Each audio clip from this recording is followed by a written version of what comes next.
शिष्टकामदं महीसुभारहारकं स्वात्मरूपतत्त्वकं युगे युगे च दर्शितं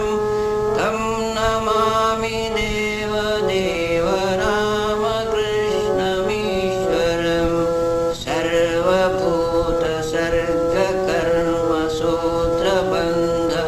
सर्वभूतसर्गकर्मसूत्रबन्धकारणं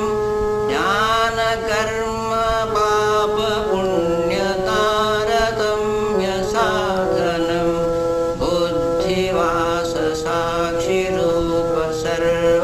बुद्धिवाससाक्षिरूपसर्वकर्मभासनं तं नमामि देवदेवरामकृष्णमीश्वरं सर्वजीवपापनाशकारणं भवेश्वरं स्वीकृतं च गर्भवासदेहपाशमीदृशं व्यापितं सलीलया च येन दिव्यजीवनं तं नमामि देवदेवरामकृष्णमीश्वरं तुल्यलोष्टकाञ्चनं च हेयनीयधिगतं स्त्रीषु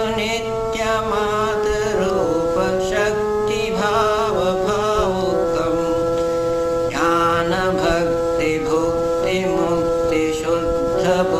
ज्ञानभक्तिभुक्तिमुक्तिशुद्धबुद्धिदायकं तं नमामि देवदेवरामकृष्णमीश्वरं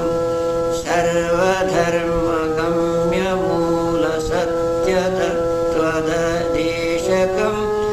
सिद्धसर्वसम्प्रदायसाम्प्रदायवर्जितं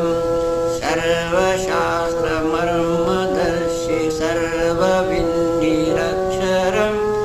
तं नमामि देवदेवरामकृष्णमीश्वरं चारुदर्शकालिकासु गीतचारुगायकं कीर्तनेषु मत्तवच्च नित्यभावविह्वलं सोपदेशदायकं हि शोकतापवारकं तं नमामि देवदेवरामकृष्णमीश्वरं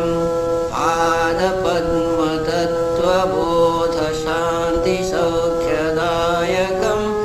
सक्तचित्तभक्तसूनु नित्यवित्तवर्धकं दम्भिदर्पधारणं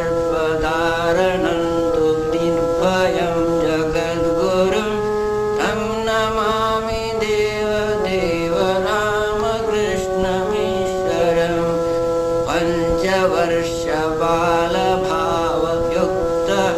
पञ्चवर्षबालभावयुक्तहंसरूपिणं सर्वलोकरञ्जनं भवाब्धिसङ्गभञ्जनं